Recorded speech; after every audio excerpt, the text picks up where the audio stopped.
Bonjour, chers clients.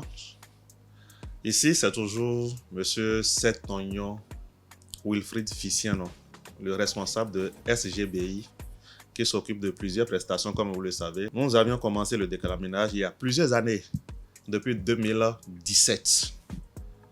Nous remercions tous les clients qui nous ont fait confiance. Et ça, c'est un remerciement sincère.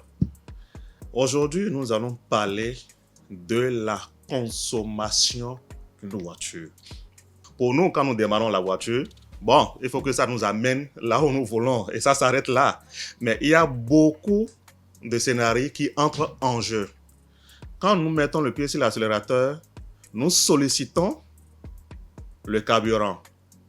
Et ce carburant va en proportion de l'air qui entre en jeu et qui va se mélanger avec l'essence dans la chambre de combustion. C'est pour ça que nous parlons de rapport air-carburant. Si c'est raté, vous avez une mauvaise combustion. Vous risquez de surconsommer. Et là, nous parlons automatiquement de la surconsommation. Et il y a des capteurs. À l'origine, il y a des capteurs qui sont les cerveaux qui doivent identifier si le mélange est correct. Si le mélange n'est pas correct, vous ne pouvez pas savoir. Mais le calculateur sait automatiquement que ça ne va pas du tout. Et à votre insu, le calculateur décide maintenant d'attribuer une plage de consommation. D'où la surconsommation. Le groupe SGBI est là pour faire ce genre de recherche et offrir maintenant des solutions adéquates pour nous permettre de régulariser, de régler et d'optimiser la combustion.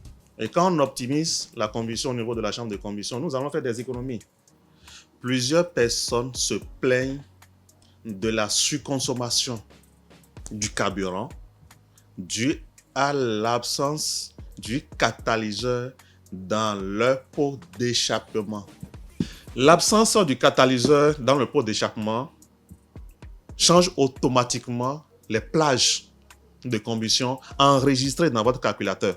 S'il n'y a pas le catalyseur dans votre pot d'échappement, cet élément, le fabricant l'appelle la sonde lambda, reçoit une autre information. Quand il y a le catalyseur, il reçoit aussi une autre information. Qu'est-ce qu'il faut faire si le catalyseur n'est pas dedans? Et il faut contrôler l'information que ce bonhomme envoie au calculateur pour réguler, pour optimiser votre combustion. Mais pour ça, il faut des professionnels. Le groupe SGBI a plusieurs solutions pour vous.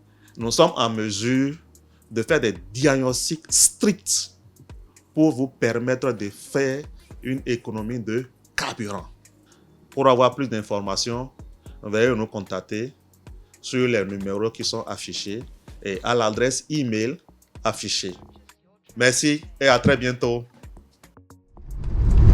Ça, c'est un moteur V6 3.3. Avant, ça faisait 15 litres au 100, 15-16. Avec la clim, ça va jusqu'à 16-17 litres au 100. Mais actuellement, avec les nouveaux paramétrages, on est entre 10,5 9, 9,5. Ça dépend du mode de conduite. Et sur une voie qui est fluide, on est à 8,5 litres au 100. C'est pas mal pour un V6 moteur 3.3. D'abord, ce n'est plus neuf. Un modèle de 2007. À l'origine, c'est construit pour consommer 12,6 litres au 100 en automatique. Highway autoroute 9 litres au 100. Mais la consommation, ça a dégringolé. D'abord, c'est une voiture qui n'a pas de catalyseur. Ça n'a plus du tout de catalyseur. Les deux pôles catalytiques ne sont plus dedans. Mais pourtant, on est arrivé à stabiliser la consommation.